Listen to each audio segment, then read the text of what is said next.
Alexandria, Tennessee is where we go next. RJ joins us. RJ, you're on the Ken Coleman Show. Thank you for having me, sir. No problem. What's going on? I took your quiz a couple weeks ago, and I was so far on the wrong scale, it was there's no way out. Oh, you took the should I quit my job quiz? Yes, sir. All right, and your results were wrong role, wrong place, big time. Yes. All right. Felt that way for a while, but yeah, confirmation hits. So what are we going to do? Well, that's college. My good thing is in helps, and I love to help people, and especially veterans, homeless, because I've been both those myself. Mm-hmm. I just need a path to get me to a place where I can make that a career. Okay, good. I just kind of lost, I guess. All right, well, let's get some facts out there. Okay, so let's see what we're dealing with. How much money do you need to make? Give me that baseline where it's taking care of your needs and you're not struggling, it's not super tight. What's that number? Well, we don't have any debt, including our home, so Great. I guess. So what's the number? We make around 100 right now between me and my wife. So okay, so double income, 100K, but really what's your take? What's your cut of that? What are you making? It's about 50-50, give or take. Okay, good. So can we say 50,000? I mean, let's be real here, RJ. We got to figure out where we want to go and then figure out how to get there, but we can't get there until we know where we want to go. So we need to make 50K, right? That's what you need to make. Okay. All right. And now let's go further on this talent, what you do best. Obviously, you have a natural, I'm guessing, high empathy, really understanding people, and I'm guessing maybe high compassion. Is that true or false? True to a sense. Being a veteran, they beat that out of you to a degree. Okay, but I love helping people. Why? Like, tell me why you love helping people. Give me the why. What does it make you feel like? What's the end result? I just get joy out of it, I guess. Okay, so let's also throw over on the passion side what you love to do. You love to serve others, serve and help. You just love being that person. All right, so what else do you do really well? If I interviewed everybody that knows you, this is former commanders in the military, coaches, teachers, parents, friends, they know you. They go, RJ's always been good at this. What would they say? I'm good at being independent, working. Okay, what else? What else do you do well? What did you do well in the military? You got to be more prescriptive here. Tell me exactly what that looks like. You've got the quality of being dependable. So that's good. I'll call that a strength. There's no question that's a character strength, a trait. That's a strength. Tell me, what else do you do really well? What's always come easy for you? I drive trucks now. That's pretty easy. RJ, what have you always done well? It's just always come easy to you. When you think about helping people, what do you do really well in helping people? Is it people stuff? Is it things? Is it data? I'm trying to give you some clues here. What have you always done well, RJ? A good listener. Good listener. That works. That's really good. What makes you a good listener? I just don't like talking much. Oh, that's not true. RJ, do you struggle with self-confidence? Probably, yeah. Why? I want to know why. I want you to get real and raw right now, because somebody out there is in the same boat you are, and you've got the courage to tell me why. I want you to tell me, what is the cause of your lack of confidence? I guess I was never encouraged as a kid. Yeah. I was adopted and never knew my family and all that. That's a whole nother sad story. Hold on. Now that's real courage. You have had many thoughts in your life that your birth parents didn't want you, and that must be because you're just not worthy of being loved.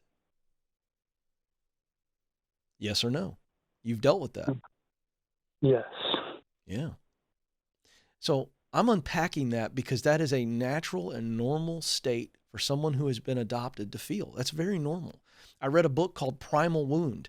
I want you to buy that book, RJ. Will you do me the favor for you and buy that book, Primal Wound, and read it? Will you do that? Yes, sir. Got to write that down. Write it down, Primal Wound. Now listen, I want you to read the book, and that's going to help you begin to understand why you feel the way you feel about yourself. And it's very, very normal. But the good news is you can overcome that. Do you understand? Because Yes, I'm not getting into your story, but I can tell you this.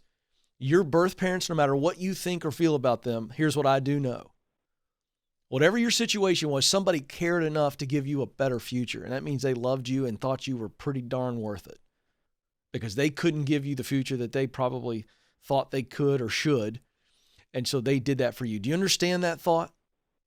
Yes, sir. All right, now listen, let's move forward. If I could give you a gig tomorrow, I want you to just let your heart answer this question. You knew you would not fail, RJ.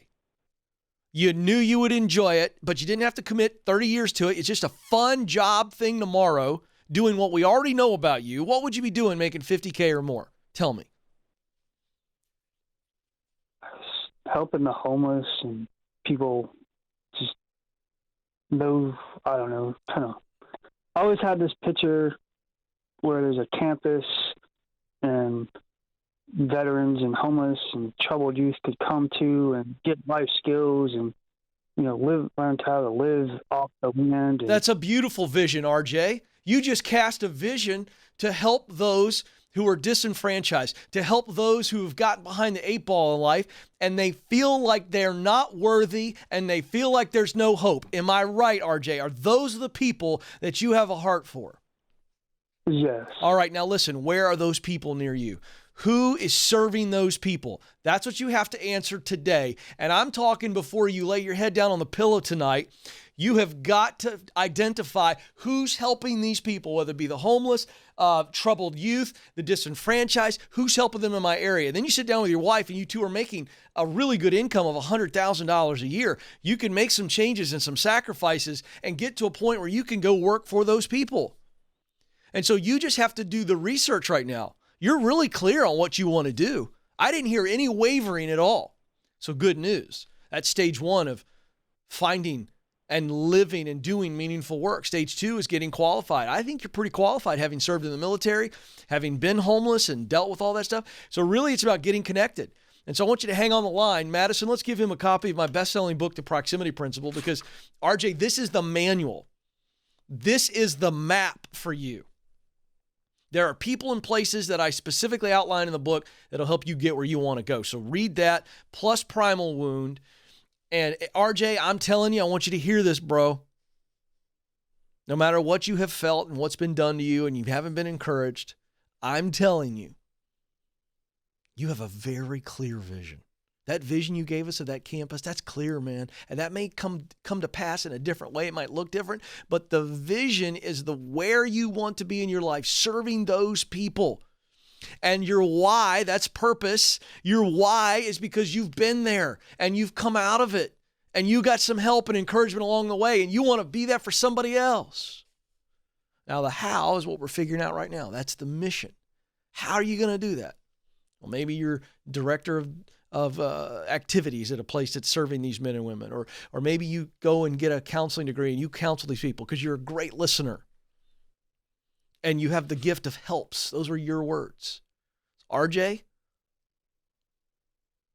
somebody out there needs you.